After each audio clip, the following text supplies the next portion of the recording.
خواتي خواتاتي اهلا وسهلا مرحبا بكم يا جماعة الخير صباح الخير عليكم زول الفلاون والسلام عليكم. J'espère que vous allez bien, j'espère que vous vous portez bien. En tout cas ça va très difficile de se porter bien dans notre pays en ce moment. L'Algérie est en train de vivre une séquence dictatoriale impressionnante. Alors écoutez, nous sommes à 2 mois de l'élection présidentielle, 2 mois. Et le 7 septembre prochain il y aura une élection présidentielle anticipée, mais une élection présidentielle. Normalement, dans un pays qui organise une élection présidentielle, il y a une liberté de débattre, d'informer, d'analyser, de dire son avis. La liberté d'expression et la liberté publique sont réhabilitées, respectées, promues même pour permettre à la population de s'informer librement, de se forger librement son opinion et de choisir librement plus tard, le jour de l'élection, la personne qui va diriger le pays ou qui va présider aux destinées de ce pays pendant quand même 5 années. Ce qui n'est pas n'importe quoi dans le contexte économique et social et international et géopolitique et diplomatique, avec tous les défis que nous attendons, qui attendent le pays plutôt, ou les défis que l'Algérie doit soulever, que doit relever plutôt, et la situation, normalement, c'est une élection extrêmement déterminante pour l'avenir pour notre avenir et l'avenir de nos enfants. Donc normalement, il y a une liberté. Il y a au moins un seuil minimal de liberté, au moins on puisse dire ce qu'on pense. Et bien depuis ce mois de juin, une répression terrible. Des journalistes en prison, des chanteurs en prison, des activistes en prison. Les tribunaux algériens ont redoublé de férocité contre les journalistes, les opposants et les militants politiques. Et l'objectif, il est clair. À 2 mois des élections présidentielles, on veut absolument terrifier la population. On veut absolument lui faire peur. On veut absolument organiser une élection sans débat, sans liberté d'expression, sans polémique, sans contradiction, sans autocritique, sans critique, tout court, sans discussion préalable, sans aucune remise en cause, sans questionnement, sans interrogation. On doit tous fermer notre gueule et aller le 7 septembre, mettre un bulletin. Alors, que ce bulletin soit blanc ou pas blanc, le pouvoir s'en fout. Ce qu'il veut, c'est organiser une élection comme il le veut lui, avec les candidats qu'il veut lui, avec les agendas qu'il veut lui, dans les conditions qu'il veut lui. Ça, c'est pas normal. Alors, qu'est-ce qui s'est passé cette semaine? Non, il y a de cela 2 jours, 2 journalistes ont été encore emprisonnés. 2 journalistes, personne n'en a parlé. Il s'agit de site arabophone Algérie Scoop, Algérie Scoop. Alors son directeur de publication Omar Farhat et le rédacteur en chef Sofiane Rialos ont été placés en détention provisoire, parce qu'ils ont diffusé le site à 3 jours de cela. C'est une vidéo qui a fait polémique, qui a fait énormément polémique, et de cela 3 jours. 3 ou 4 jours, je pense qu'il y a 3 ou 4 jours, hein, plus exactement, il y avait une rencontre à Alger, normalement concernant la formation professionnelle, qui a été présidée par le ministre de la formation professionnelle, M. Yassine Merabi. Elle est la rencontre qui a été consacrée au bilan de l'année de la formation professionnelle, où ils ont organisé une exposition qui essaie de mettre en exergue, de mettre en valeur les porteurs de projets. Et les femmes et les hommes qui ont créé des projets, des petites entreprises, qui ont appris un métier grâce à la formation professionnelle, qui sont devenus des artisans, ou là, qui ont appris une activité, qui ont créé une entreprise, ou là, une petite entreprise, une PME, ou là, une jeune entreprise, une micro-entreprise, pour développer leur activité professionnelle. Il se trouve que lors de cet événement, les porteurs de projets issus des wilayas du sud du pays n'ont pas bénéficié, n'ont pas pu rencontrer le ministre. Il ne leur a pas rendu visite au niveau de leur stand.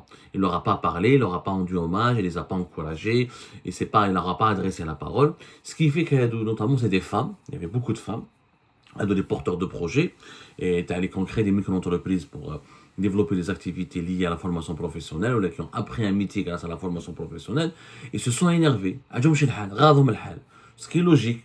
Ils se sont sentis méprisés, marginalisés, humiliés. Alors le ministre, il parle à tous les porteurs de projets issus des autres wilayas des régions du pays. Quant à nous, les femmes et les hommes issus du sud du pays, du wilaya du sud, notamment les femmes, ça a été, on a été marginalisés, on a été humiliés. 2 femmes principalement ont parlé dans une vidéo qui a été filmée par Algérie Scoop. Algérie Scoop, c'est lui qui a diffusé cette vidéo, qui a fait ravage sur les réseaux sociaux, parce qu'on voit 2 femmes issues du sud du pays, personne ne va nous humilier, comment on nous fait ça, parce qu'on est des gens du sud. La polémique a éclaté rapidement, il y a eu une plainte qui a été déposée, la justice algérienne s'est auto-saisie, je crois que même pas une plainte, il n'y a même pas eu de plainte. Je ne sais même pas si c'est le ministre de l'Information, parce que le dossier judiciaire a été étouffé. Personne ne va en parler en Algérie.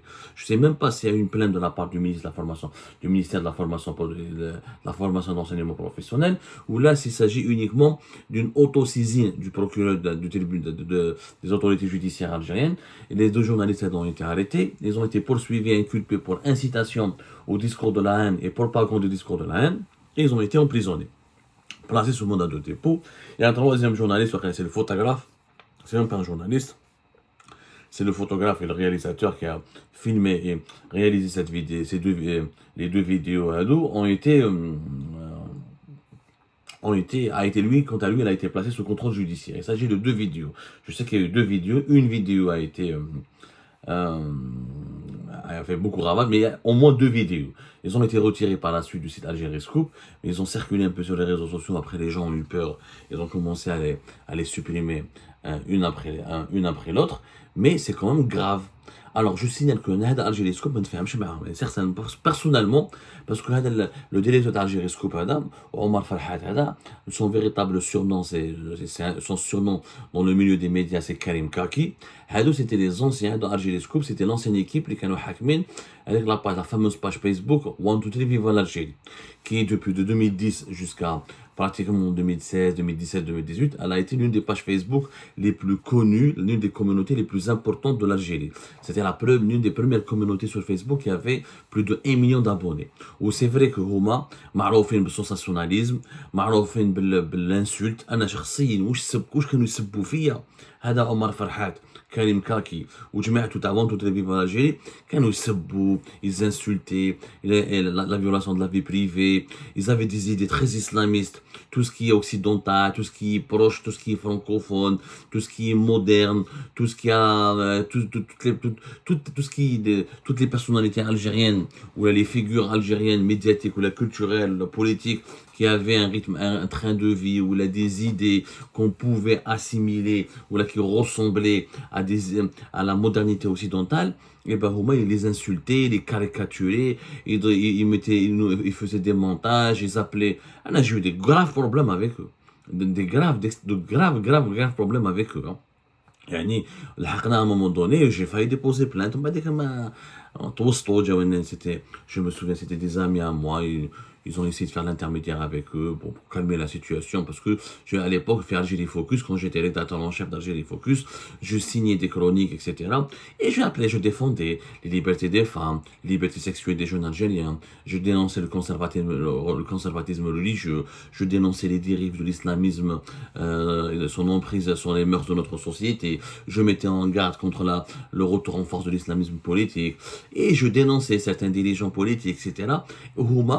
كانوا يديروا هذا كريم كاكي كانوا يعيطوا له des personnes. Par exemple, quand je dénonçais une personnalité ou elle pouvait, pour contrecarrer mes écrits, avec les dirigeants qui sont pointés du doigt par mes écrits, et ben ils contactaient l'Algérie pour lancer contre moi une campagne virulente. يعني هذا كريم كاكي أنا أصلا pour moi ce n'est pas un journaliste. Je ne fais un mot مليح. Mais malgré les divergences qui m'opposent à lui, malgré tout ce qu'il m'a fait, malgré tout ce qu'il m'a infligé comme traitement, comme humiliation, etc., parce qu'il a violé ma vie privée, وهما في هذاك الوقت وانتو تدري في الجيري كانوا غير يسبوا الناس يسموا بنات الفاميليا. C'était pas des journalistes, ils n'ont jamais été des journalistes. هادو c'est des journalistes accidentés. Ils sont devenus journalistes par accident.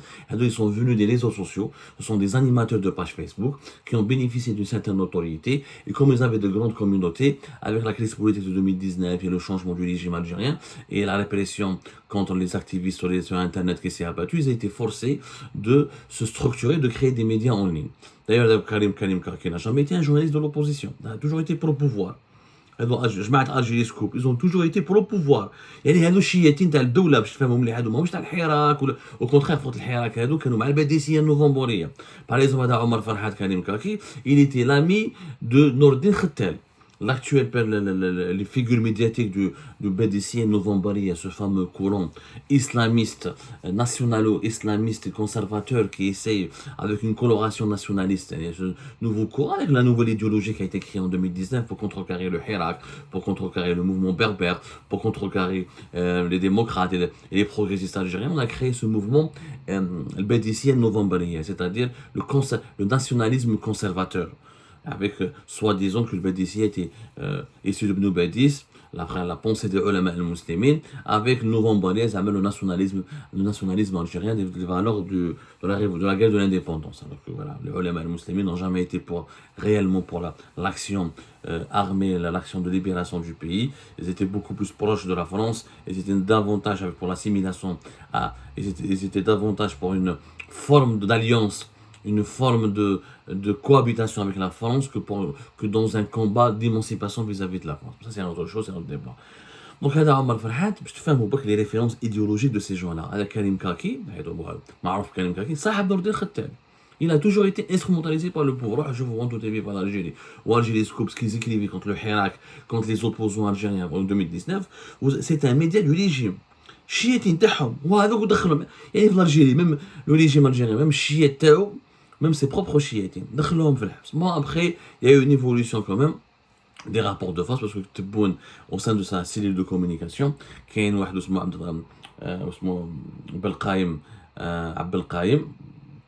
Abdellatif Belkaïm, il ne s'entend pas, il a des problèmes personnels avec Karim Kaki. Donc Abdellatif Belkaïm, il était toujours en train d'attendre au tournant Karim Kaki, à la moindre erreur.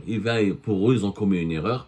Et voilà, cette vidéo a été rapidement exploitée. La présidence, certainement, c'est la présidence qui a surveillé, qui a pris connaissance de ce contenu jugé subversif et qui a demandé aux autorités judiciaires de sévir très rapidement. C'est pour vous dire, je vous raconte cette histoire, que malgré mes divergences avec Karim Kaki, malgré l'animosité personnelle qu'il avait à mon encontre, malgré ce qu'il m'a fait durant les années Bouteflika, mais je condamne son arrestation, je condamne son emprisonnement. Parce que Karim Kaki, on aurait pu le juger pour les dérives et les dérapages qu'il avait commis par le passé. Oui, Belek. Mais l'affaire Hadi, ils n'ont rien fait de grave. Ils n'ont rien fait de grave. L'affaire Hadi, ils ont juste diffusé une vidéo d'un fait réel. Il y avait des femmes du sud du pays qui dénonçaient de la marginalisation et qui dénonçaient le mépris dont ils se sont sentis victimes. Donc ils ont rapporté. L'affaire Hadi, ils n'ont pas commis de tort. L'équipe d'Algérie Scoop. Mais, donc, les deux journalistes ont un parcours, ont une histoire. Journalistes, entre guillemets, c'est plus des animateurs de réseaux sociaux que des journalistes, étaient des gens pro-régime. Ça, c'est un média satellitaire du régime algérien.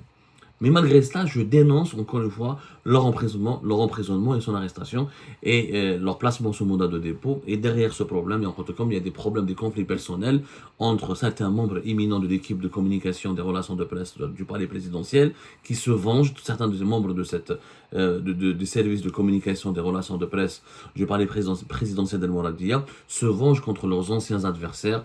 Ils avaient des animosités personnelles, des conflits personnels avec des anciens journalistes, des anciens lobbyistes, des anciens animateurs sur les réseaux sociaux. Donc, طاح في البيège كريم كاكي ودخلوه الحبس. Voilà الحكاية. Mais encore une fois, à deux mois d'une élection présidentielle, mettre deux journalistes en prison ou deux animateurs des réseaux sociaux en prison, c'est quand même un signal extrêmement mauvais. Ça veut dire celui qui parle, celui qui ouvre sa gueule, on le met en prison. Voilà, مراوش. يعني encore une fois, هادو ماهمش Algérie Parle, le Maghreb émergent ou la جماعة Liberté ou la non. Là, le matin d'Algérie. Ça, c'est des journalistes qui sont dans le camp du régime. Le régime algérien emprisonne ses propres partisans. Ce qui est quand même fou, un peu grave. Alors, imaginez si c'était un journaliste indépendant, ou là plus ou moins neutre, ou là quelqu'un qui est professionnel et qui veut juste informer l'opinion publique. Eh ben, le message est clair. C'est un avertissement pour tous les journalistes et tous les créateurs de contenu, parce qu'il n'y a pas que les journalistes, il y a les animateurs des réseaux sociaux, les médias sociaux, les administrateurs des pages Facebook, les personnes, les activistes sur Twitter et sur TikTok. C'est un message d'avertissement que leur renvoie le régime algérien à travers l'affaire d'Algérie Scoop, Karim Kaki ou Jbatou, celui qui publie des contenus qui remettent en cause la gestion du pays, du pouvoir actuel, ou là, du pouvoir tebbonois de ses ministres, et ben, nous l'enverrons directement en prison. Cela signifie qu'ils veulent d'une campagne électorale totalement terne et qu'ils veulent d'une élection présidentielle totalement fade et sans aucun enjeu. D'ailleurs, il faut le dire, il n'y a pas que les journalistes qui vont en prison. C'est très grave. Comme la fameuse condamnation du 25 juin dernier d'un militant, l'ancien animateur de Berber TV, Mohamed Taferka. Mohamed Taferka qui a été condamné donc à deux années de prison ferme alors qu'il a 74 ans. Il a 5 maladies chroniques. C'est quand même grave. C'était le tribunal criminel de Blida qui l'a condamné à 2 ans de prison. Il risquait jusqu'à 15 années de prison pour atteinte à l'unité nationale. On a parlé de son affaire. Il est resté 7 mois en détention provisoire à la prison de Coléa. Malgré son âge très avancé, on lui reproche ses liens troublants et ses relations avec le MAC. On a parlé hier. Un autre militant qui s'appelle Omar Ait Larbi. Il a été condamné lui aussi pour diffusion de publications de nature à nuire à l'intérêt général. Non, il a été relaxé, Omar Ait Larbi. La vérité, c'est au moins une bonne nouvelle. Omar Ait Larbi, il a été relaxé, mais il a eu énormément d'ennuis. Il risquait même jusqu'à 1 année de prison ferme et une amende de 50 000 dinars. Pourquoi? Parce qu'il avait accroché une affiche sur un mur où figurent des photos de son propre frère, parce qu'il a son frère qui était un détenu d'opinion, et il a demandé la libération de son frère, comme il a demandé la libération de l'ensemble des détenus politiques. Slek yani shara, on va dire comme on dit le Jazaïria, lui au moins il échappe à la prison, mais il y a des affaires encore plus graves.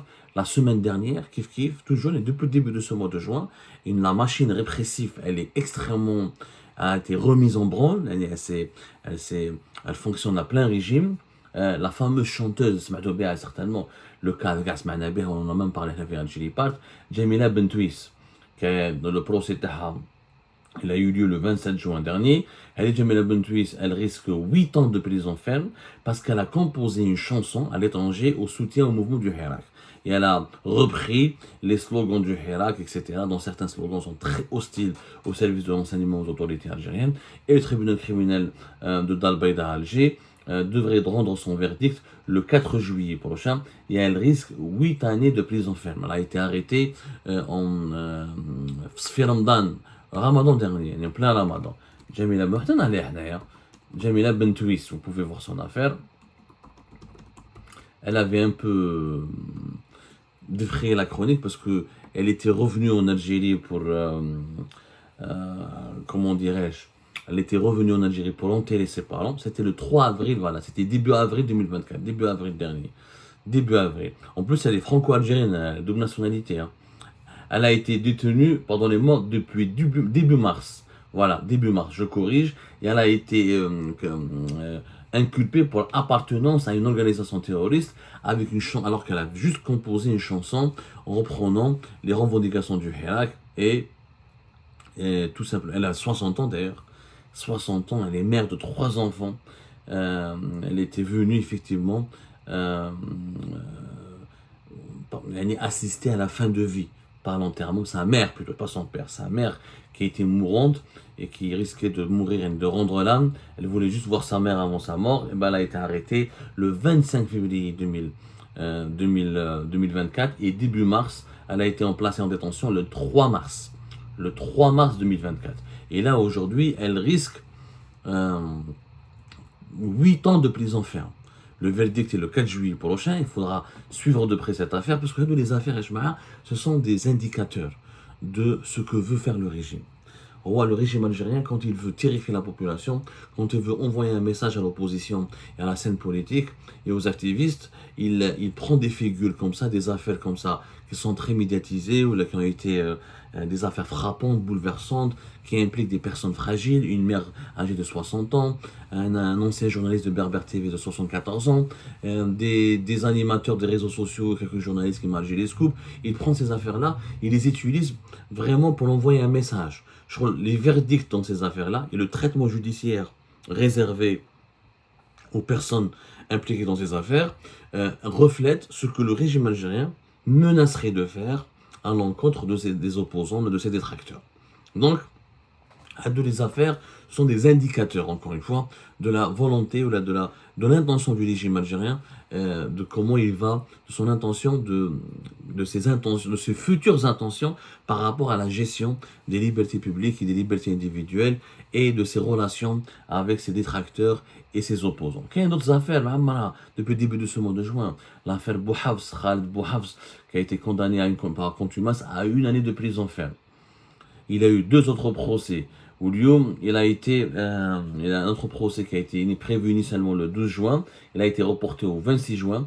Et le verdict, il est attendu le 10 juillet prochain. Ça aussi, c'est une affaire importante. Khaled Bouhafs, c'est un militant très connu dans la région de la Kabylie notamment.